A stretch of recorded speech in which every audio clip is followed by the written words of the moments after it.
निश्चय एकेडमी के इस डिजिटल प्लेटफॉर्म पर आप सभी का स्वागत करते हैं। आज से हम मध्य प्रदेश के डेली करंट अफेयर्स की शुरुआत कर रहे हैं। यानी कि अब डेली आपको जो है मध्य प्रदेश का करंट अफेयर्स मिलेगा। और जो ये हमारा मध्य प्रदेश का डेली करंट अफेयर्स होगा, इसमें आपको करंट के साथ साथ उस क्वेश्चन से संबंधित प्रमुख स्टैटिक जीके भी जो है आपको यहाँ पर दिया जाएगा। साथ ही यह जो हमारा मध्य प्रदेश का डेली करंट अफेयर्स है, मध्य प्रदेश की सभी परीक्षाओं के लिए महत्वपूर्ण है। चाहे आप मध्य एमपीपीएससी की तैयारी कर रहे हैं, एमपी पुलिस की तैयारी कर रहे हैं, पटवारी या कोई सी भी अदर स्टेट लेवल एग्जाम की तैयारी कर रहे हैं, तो उसके लिए जो है यह बहुत ही इम्पोर्टेंट है। तो चलिए शुरुआत करते हैं आज के इस वीडियो की। और सबसे पहले यहाँ पर आपको बता देते हैं कि आज का जो हमारा सेशन रहेगा या आज के इस वीडियो में हम क्या पढ़ेंगे। तो सबसे पहले आज का जो हमारा मध्य प्रदेश का करंट अफेयर्स है, उससे संबंधित जितने भी महत्वपूर्ण हमारे मध्य प्रदेश के करंट अफेयर्स के क्वेश्चंस बन सकते हैं, उनको यहाँ पर डिस्कस करेंगे। उसके बाद एमपी एग्जाम से रिलेटेड उन क्वेश्चनों को यहाँ पर डिस्कस करेंगे या उन करंट अफेयर्स को डिस्कस करेंगे जो कि आपके नेशनल लेवल के और इंटरनेशनल लेवल के हैं, लेकिन जिनके एमपी के एग्जाम में पूछे जाने की पूरी संभावना है। तो उन क्वेश्चनों को जो है हम यहाँ पर डिस्कस करेंगे। तो इस प्रकार जो है हमारा आज का सेशन रहने वाला है। तो चलिए शुरुआत करते हैं आज के इस सेशन की। और सबसे पहले आज का जो हमारा मध्य प्रदेश का करंट अफेयर्स है, उसको यहाँ पर डिस्कस कर लेते हैं। तो हमारा यहाँ पर पहला क्वेश्चन है कि मध्य प्रदेश में राज्य स्तरीय वन प्राणी सप्ताह का शुभारंभ कहाँ से किया गया है। चार ऑप्शन है, भोपाल, इंदौर, उज्जैन या रतलाम। तो इसका आपका जो राइट आंसर बनता है वह बनता है ऑप्शन है, मध्य प्रदेश की राजधानी भोपाल में जो है राज्य स्तरीय वन प्राणी सप्ताह का शुभारंभ किया गया है। तो ध्यान रखिएगा, यह जो है राज्य स्तरीय यानी कि स्टेट लेवल का वन्य प्राणी सप्ताह है। और कब से कब तक मनाया जाएगा, तो 1 अक्टूबर से 7 अक्टूबर तक जो है यह आपका मनाया जाएगा।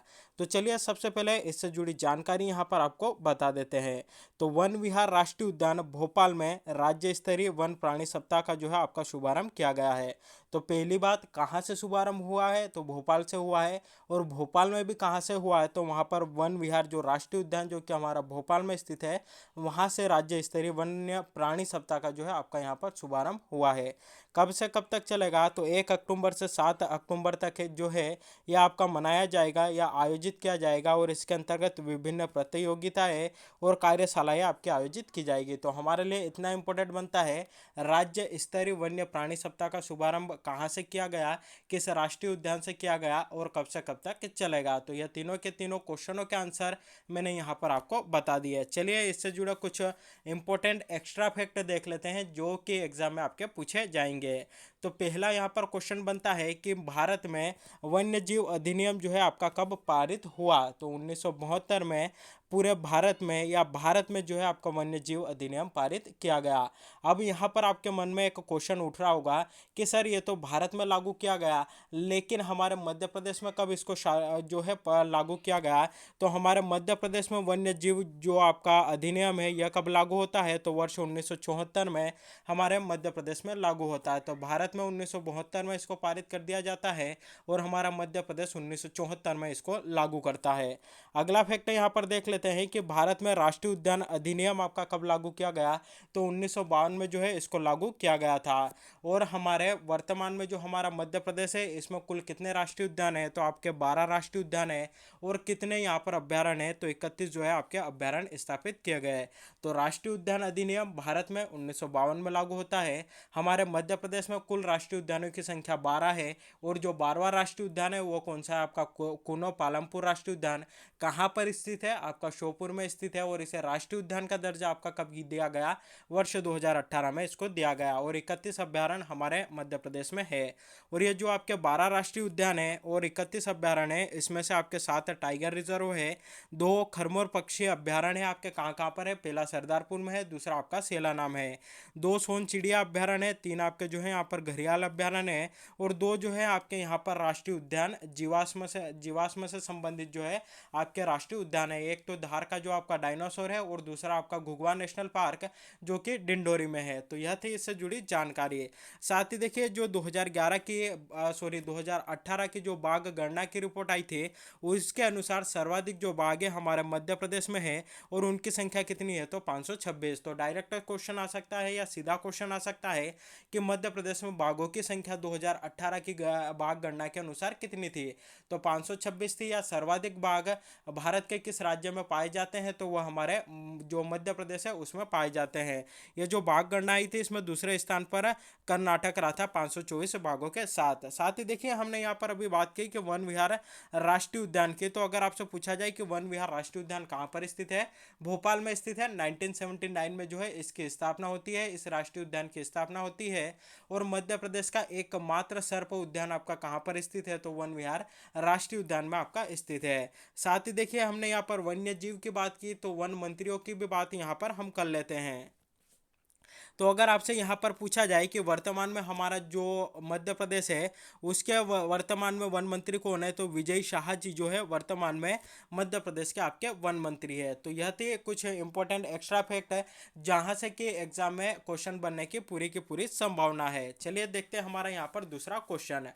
दूसरा क्वेश्चन है, थावरचंद गहलोत ने उज्जैन में तारामंडल परिसर में विज्ञान केंद्र का भूमि पूजन किया है। तो यहाँ पर क्वेश्चन बनता है कि थावरचंद गहलोत जो है वर्तमान में किस राज्य के राज्यपाल है? चार ऑप्शन है, मध्य प्रदेश, राजस्थान, कर्नाटक या महाराष्ट्र। तो इसका आपका जो राइट आंसर बनता है वह बनता है कर्नाटक है। तो थावरचंद गहलोत जो कि आपके कर्नाटक के मुख्यमंत्री है, उन्होंने उज्जैन में तारामंडल परिसर में विज्ञान केंद्र का भूमि पूजन किया है। तो चलिए देख लेते हैं इस न्यूज़ से जुड़ी पहले जानकारी। तो कर्नाटक के राज्यपाल श्री थावरचंद गहलोत जी ने उज्जैन में तारामंडल परिसर में विज्ञान केंद्र का भूमि पूजन किया है। और 5 एकड़ क्षेत्र में ये जो आपका विज्ञान केंद्र फैला है इसकी जो लागत होगी 16.70 करोड़ रुपए जो है होगी। तो यह तो थी इससे जुड़ी जानकारी। चलिए यहाँ पर कुछ इंपॉर्टेंट एक्स्ट्रा फैक्ट आपको यहाँ पर बता देते हैं। हमने अभी बात की यहाँ पर कर्नाटक के राज्यपाल की, तो विभिन्न राज्यों के मुख्यमंत्री और राज्यपाल जो कि आपके नवीन बने हैं वह जो है यहाँ पर आपको बता देते हैं, ताकि एक बार अगर आपको याद हो तो आपका रिवीजन हो जाए और अगर आपको याद नहीं हो तो आपको यहाँ पर याद हो जाए। तो बात करते हैं आंध्र प्रदेश की कि आंध्र प्रदेश के वर्तमान में मुख्यमंत्री कौन है? तो वाईएस जगन मोहन रेड्डी वर्तमान में आंध्र प्रदेश के मुख्यमंत्री है। और यहाँ के राज्यपाल की बात करें तो बिश्वाभूषण हरिचंदन यहाँ के वर्तमान में राज्यपाल है। अरुणाचल प्रदेश की बात करें तो वर्तमान में इसके जो मुख्यमंत्री है पेमा खांडू है। और यहाँ पर बात करें कि वर्तमान में यहाँ के राज्यपाल कौन है? तो बीडी मिश्रा यहाँ के राज्यपाल है। असम की बात करें यहाँ के मुख्यमंत्री हेमंत बिस्वा शर्मा है। और यहाँ के जो राज्यपाल है आपके प्रोफेसर जगदीश मुखी है। बिहार की बात करें तो नीतीश कुमार यहाँ के वर्तमान में सीएम है। और राज्यपाल कौन है? तो फागू चौहान। छत्तीसगढ़ की बात करें तो भूपेश बघेल वर्तमान में यहाँ के मुख्यमंत्री है। और अनुसुईया उइके जी यहाँ की राज्यपाल है। गोवा की बात करें तो प्रमोद सावंत है यहाँ के जो है आपके वर्तमान में मुख्यमंत्री है। और पीएस श्रीधरन पिल्लई यहाँ के जो है आपके वर्तमान में राज्यपाल है। गुजरात की बात करें तो भूपेंद्र पटेल जो कि 70वें मुख्यमंत्री बने हैं हाल ही में गुजरात के। तो अगर क्वेश्चन आपसे पूछा जाए कि वर्तमान में गुजरात के मुख्यमंत्री कौन है? तो भूपेंद्र पटेल यहाँ के मुख्यमंत्री है। और यहाँ के राज्यपाल कौन है? तो आचार्य देवव्रत। वहीं हरियाणा की बात करें तो मनोहर लाल खट्टर जी यहाँ के जो है आपके सीएम है यानी कि मुख्यमंत्री है। और बंडारू दत्तात्रेय जो है यहाँ के राज्यपाल है। तो यह कुछ ऐसे राज्य थे जिनके मैंने यहाँ पर आपको जो है राज्यपाल और मुख्यमंत्री बता दिया। चलिए देखते हैं हमारा यहाँ पर अगला क्वेश्चन। अगला क्वेश्चन है, मुख्यमंत्री श्री शिवराज सिंह चौहान गांधी जयंती के अवसर पर यानी कि 2 अक्टूबर को गांधी जयंती के अवसर पर गांधी विचार दर्शन के अनुरूप कार्य करने वाली 2 संस्थाओं को राष्ट्रीय महात्मा गांधी सम्मान से जो है इनके द्वारा सम्मानित किया गया। तो वह संस्थाएं कौन सी है उनके यहाँ पर हमें नाम बताना है। तो पहला यहाँ पर है अखिल विश्व गायत्री परिवार, भटके विमुक्त विकास प्रतिष्ठान, उपरोक्त दोनों या इनमें से कोई नहीं। तो इसका आपका जो राइट आंसर बनता है वह बनता है ऑप्शन सी, उपरोक्त दोनों, यानी कि अखिल विश्व गायत्री परिवार और भटके विमुक्त विकास प्रतिष्ठान, यह 2 वह संस्थाएं हैं जिन्हें कि मध्य प्रदेश शासन के द्वारा राष्ट्रीय महात्मा गांधी सम्मान से जो है आपका सम्मानित किया जाएगा। तो चलिए देख लेते हैं इनसे जुड़ी कुछ महत्वपूर्ण जानकारी।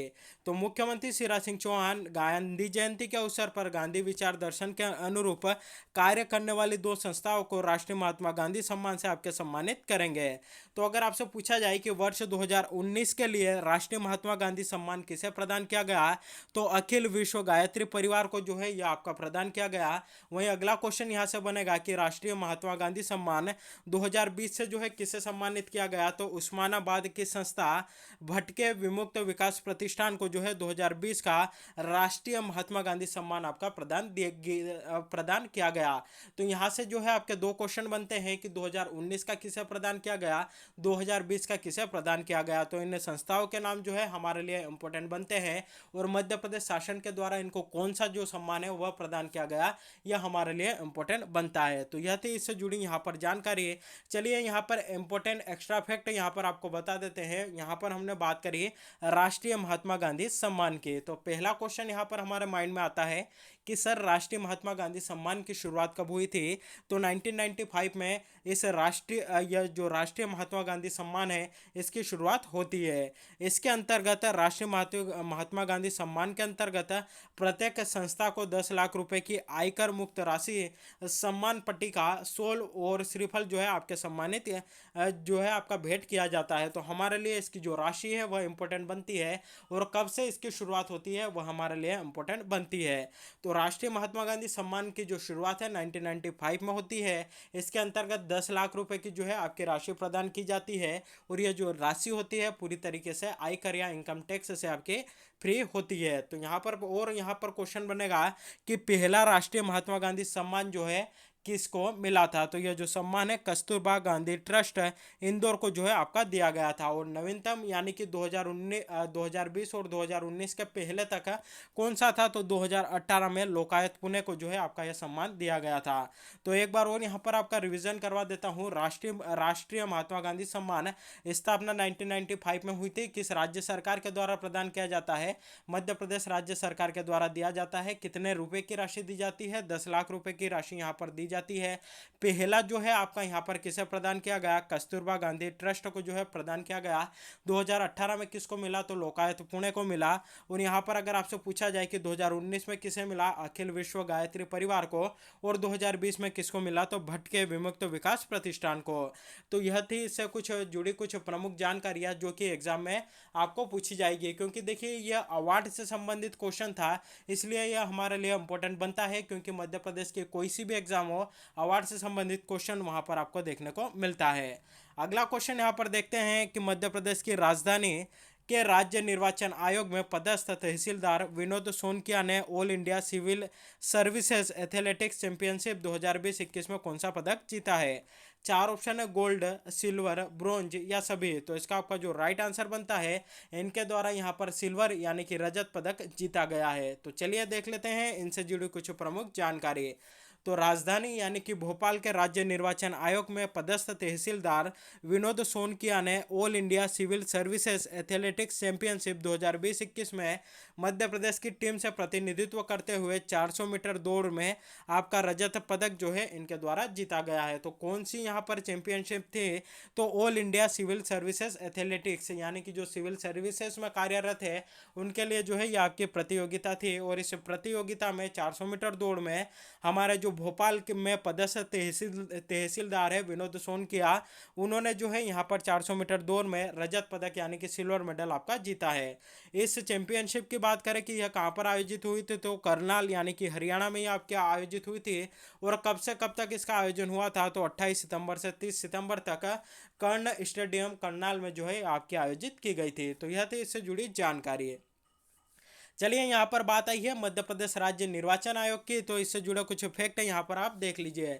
तो अगर आपसे पूछा जाए कि मध्य प्रदेश राज्य निर्वाचन आयोग से संबंधित अधिसूचना आपकी कब जारी की गई, तो 1 फरवरी 1994 को जो है इसकी अधिसूचना जारी की गई थी कि मध्य प्रदेश में एक राज्य निर्वाचन आयोग बनाया जाएगा। और इसकी स्थापना कब होती है, तो 15 फरवरी 1994 को मध्य प्रदेश राज्य निर्वाचन आयोग की आपकी स्थापना होती है। तो दोनों डेट आप जो है यहाँ पर ध्यान रखिएगा। अगर पूछा जाए कि मध्य प्रदेश राज्य निर्वाचन आयोग से संबंधित अधिसूचना आपकी कब जारी हुई थी, तो 1 फरवरी 1994 को ये जारी हुई थी। वहीं अगर आपसे पूछा जाए कि इसकी स्थापना कब हुई थी, तो 15 फरवरी 1994 को जो है इसकी आपकी स्थापना हुई थी। और किस अनुच्छेद के अंतर्गत, तो अनुच्छेद 243 और 243 के तहत गठित जो है आपका एक स्वतंत्र संवैधानिक निकाय है। तो पहली बात, अधिसूचना कब जारी हुई, स्थापना कब हुई, किस अनुच्छेद में इसका उल्लेख किया गया है और यह किस प्रकार का निकाय है, तो यह जो है आपका एक संवैधानिक निकाय है, यानी कि इसका उल्लेख संविधान में आपको देखने को मिलेगा। और संविधान के किस अनुच्छेद में मिलेगा, तो अनुच्छेद 243 और 243 के में जो है आपको यह देखने को मिलेगा।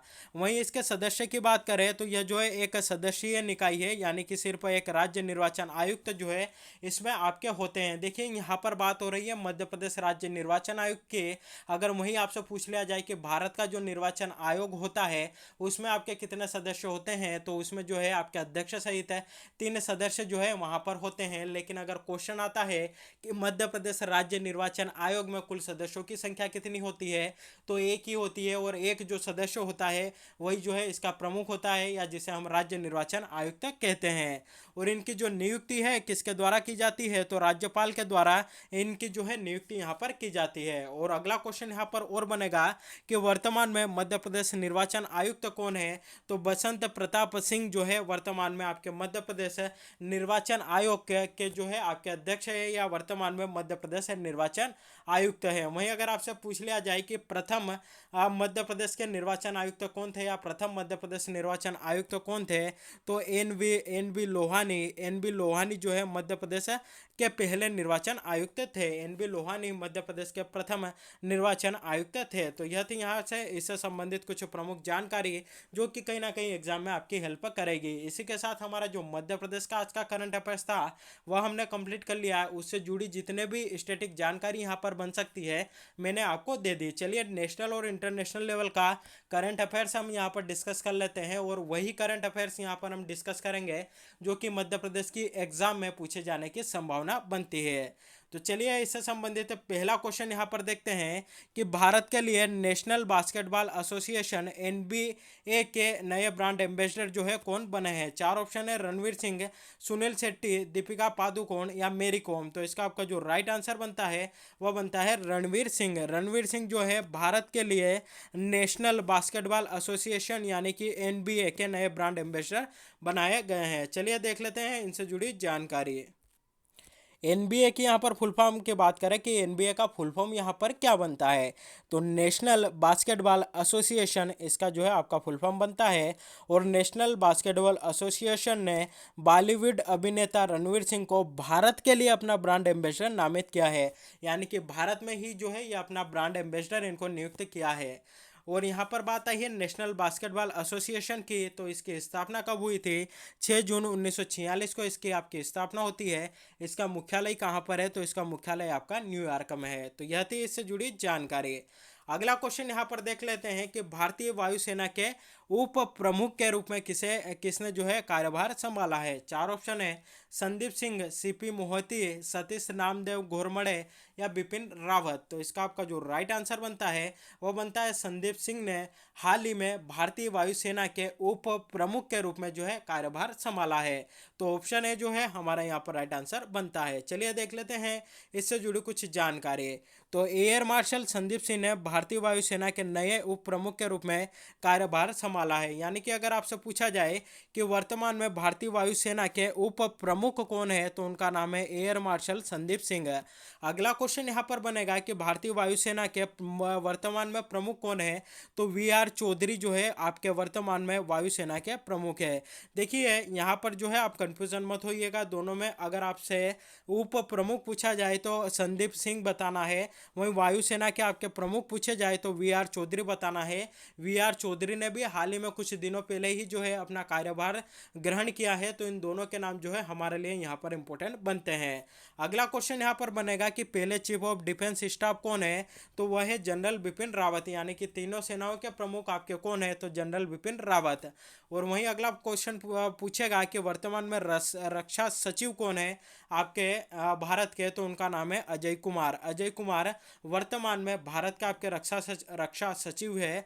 अगला क्वेश्चन बनेगा कि केंद्रीय रक्षा मंत्री आपके कौन है वर्तमान में, तो राजनाथ सिंह वर्तमान में केंद्रीय रक्षा मंत्री है। देखिए एग्जामिनर आपको यहाँ पर उलझा सकता है, अगर उसने पूछ लिया कि वर्तमान में केंद्रीय रक्षा राज्य मंत्री कौन है, तो वह आपको यहाँ पर आंसर बता के आना है अजय भट्ट, क्योंकि वहाँ पर अगर इस प्रकार का क्वेश्चन आता है कि वर्तमान वर्तमान में केंद्रीय रक्षा राज्य मंत्री कौन है, तो वहां पर ऑप्शन में जरूर आपको राजनाथ सिंह देगा और आप में से अधिकतर बच्चे जो है राजनाथ सिंह लगाकर आएंगे। लेकिन हमें जो है हर प्रकार के क्वेश्चन के लिए यहाँ पर तैयार रहना है। अगर आपसे पूछा जाए कि रक्षा राज्य मंत्री कौन है तो अजय भट्ट है, वही केंद्रीय रक्षा मंत्री कौन है तो राजनाथ सिंह है। अब यहाँ पर आप पूछेंगे कि सर ये राज्य मंत्री और ये जो दोनों दोनों केंद्रीय रक्षा मंत्री है, लेकिन एक जो है आपका रक्षा मंत्री है और एक राज्य मंत्री है केंद्रीय रक्षा राज्य मंत्री, तो इन दोनों में अंतर यहाँ पर बता देता हूँ कि ये जो केंद्रीय रक्षा राज्य मंत्री है ये आपके राजनाथ सिंह जी के अंडर में जो है आपके काम यहाँ पर करेंगे। मंत्री भी जो है आपके 3 टाइप के होते हैं,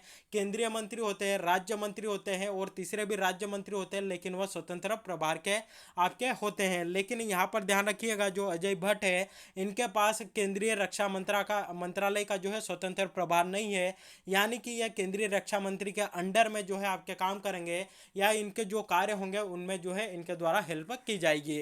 तो यह थी इससे जुड़ी जानकारी। चलिए देखते हैं यहाँ पर हमारा अगला क्वेश्चन।